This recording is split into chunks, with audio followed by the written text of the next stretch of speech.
आपण समारोप करणार आहोत। मी सध्या ॲडव्होकेट बाळासाहेब आंबेडकरांना विनंती करतो की त्यांनी आपल्याला मार्गदर्शन करावे।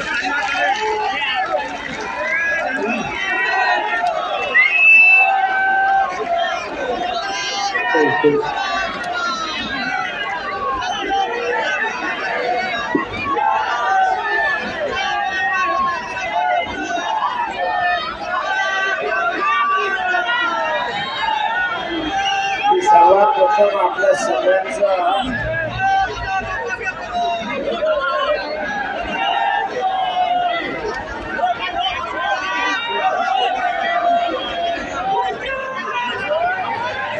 हॅलो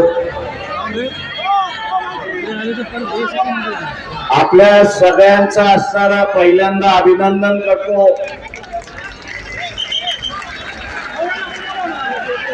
काका इथल्या वर्तमानपत्राच्या मालकाने इलेक्ट्रॉनिकचे जे मालक आहेत त्या सगळ्याने देशाला घाण ठेवलं आणि त्याच्याच बरोबर देशाचे पंतप्रधान नरेंद्र मोदी हे वेगवेगळ्या देशांच्या प्रमुखांपुढे नाचतात, मुजरा करतात, ही बातमी आपल्यापर्यंत पोहोचवली नाही। या सर्व मालकांना माझं असलेलं आव्हान आहे,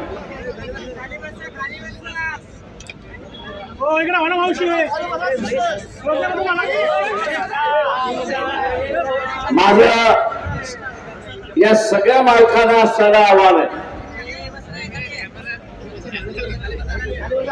की वेगवेगळ्या पद्धतीने लोकांचा असणारा राग हा शिगेला पोचताना मला दिसतोय। काश्मीरच्या प्रश्नावरनं पाकिस्तान बरोबरचे असणारे अनेक युद्ध झाले, या अनेक युद्धाच्या कालावधीमध्ये असेल किंवा काश्मीरचा प्रश्न आंतरराष्ट्रीय स्तरावरती ज्या ज्या वेळेस ठेवून झाला असेल तर भारताच्या पाठीमागे ठामपणे कोणी उभं राहिलं असेल तर इराण सारखं राज्य हे आपलं त्या ठिकाणी उभं राहिलं हे लक्षात। मित्र हे जपायचे असतात। आज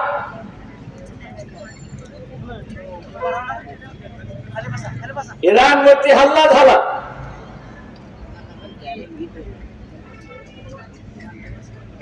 कशावरनं हल्ला झाला तर त्या असणारे अनुभव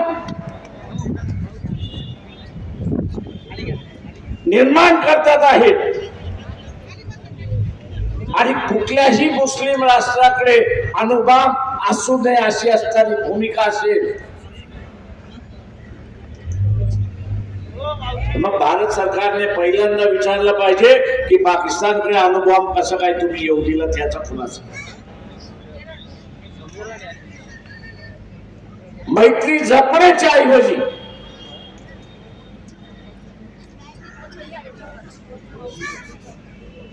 जे हल्ले झाले असणारी माझ्याकडची माहिती खोटी असावी असं मी स्वतः म्हणतोय।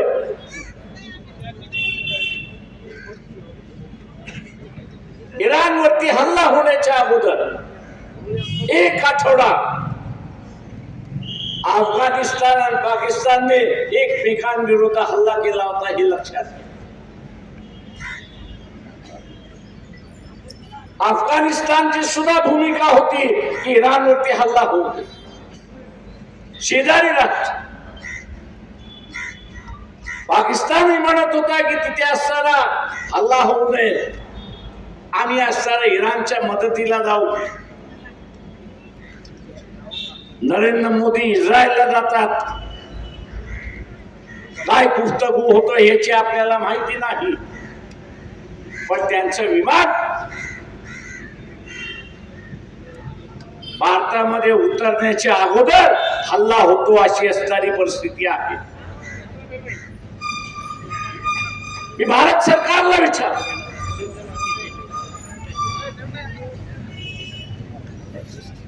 की त्या इलाक्यामध्ये भारताचे 2 सेंटर्स आहेत. एक दुर्गाम म्हणून असणारा एक सेंटर आहे आणि इराण मधला असणारा चिपर नावाचा असणारा जे पोर्ट आहे ते आहे.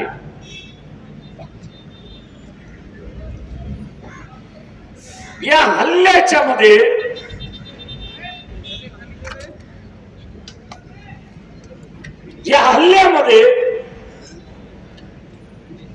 या दोन्ही सेंटरने मदत केली की न मदत केली याचा असणारा खुलासा हा विचारला जाणार आहे, हे लक्षात घ्या.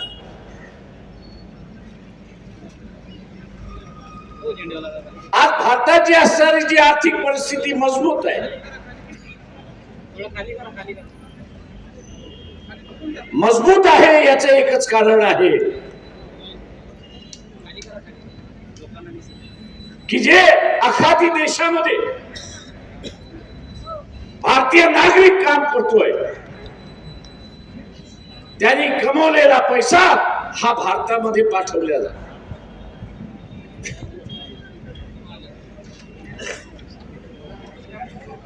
खोमेनीची या युद्धामध्ये हत्या केल्यानंतर जे काय माहोल उभा राहतोय तो आपला लक्षात घ्या.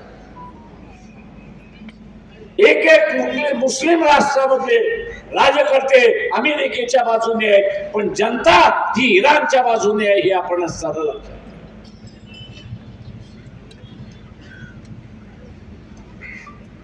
हे युद्ध असंच चालू राहिलं तर इथं भारत सरकारने असताना त्याच्यावरती विचार केला पाहिजे होता, असं मी त्या ठिकाणी मानतो.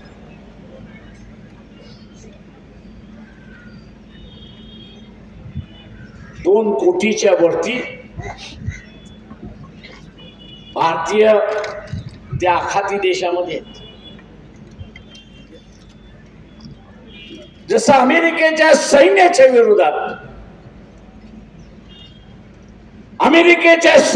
विरोधात ज्या पद्धतीने असणारा तिथल्या मुस्लिम राष्ट्रांमध्ये राग पेटून उठलाय आणि कदाचित रस्त्यावरची सुद्धा लढाई त्या भागामध्ये आपल्याला बघायला मिळेल हे असताना लक्षात. आणि त्यामध्ये मोदींचा काही सहभाग असेल तर या 2 कोटी भारतीयांचं सुद्धा आयुष्य धोक्यात आहे, हे आपण असं लक्षात घ्या. याची मला जाणीव आहे की RSS आणि इस्रायल यांचे घनिष्ठ संबंध आहेत.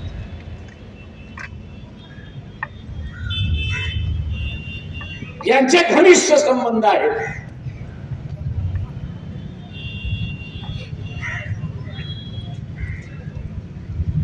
ते संघटनेचे संबंध आहेत, देशाचे संबंध नाही. देशाचं नेहमी धोरण राहिलेलं आहे की आम्ही कोणाच्या भानगडीत पडणार नाही आणि अन्यायाच्या बाजूने आम्ही राहणार. कुठल्या देशाच्या भानगडीमध्ये आम्ही पडणार नाही आणि कुठल्या अन्याय करणाऱ्याच्या बाजूने आम्ही राहणार नाही, ही भूमिका आपली राहिली.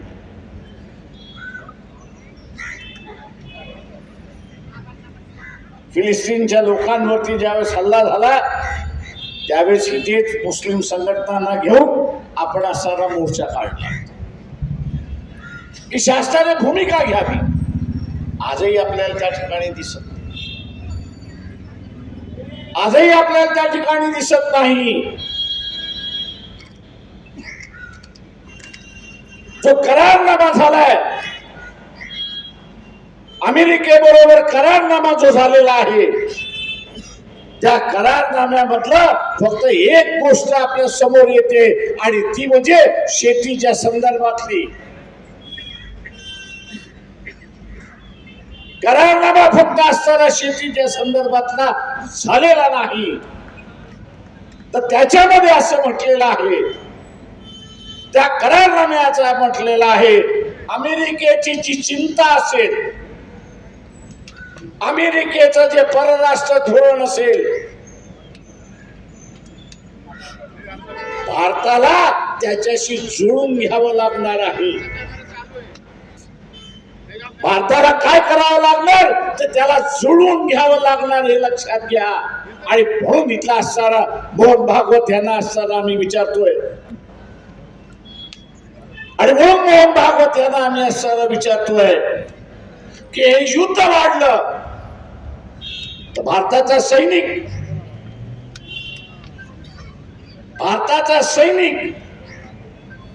आणि भारताचा असणारा एअरबेस, हवाई अड्डे हे तुम्ही अमेरिकेसाठी खुले करणार आहात का?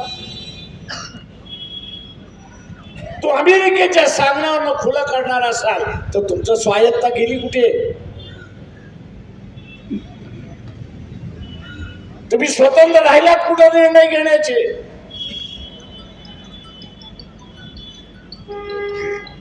आणि आज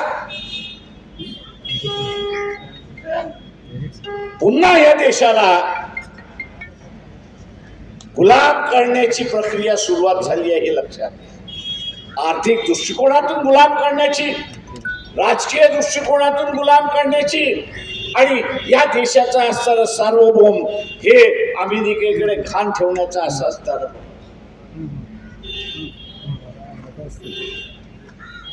मोहन भागवत हे तुमच्या संघटनेला, RSS ला मान्य आहे का याचा पहिल्यांदा खुलासा करा. सत्ता तुमची आहे,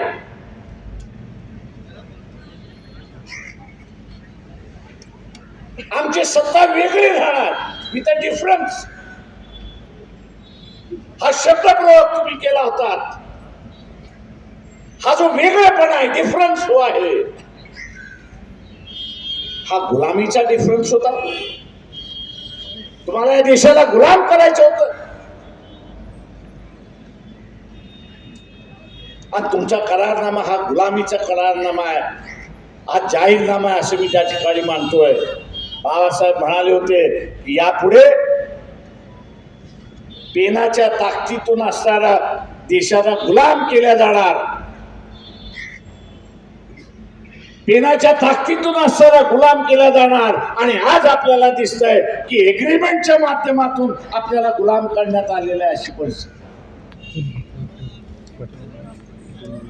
काही पक्ष म्हणतात की आम्ही असणारा सभागृहामध्ये आवाज उठवू, आणि सहसा त्या सभागृहामध्ये आम्ही सुद्धा आवाज उठवला.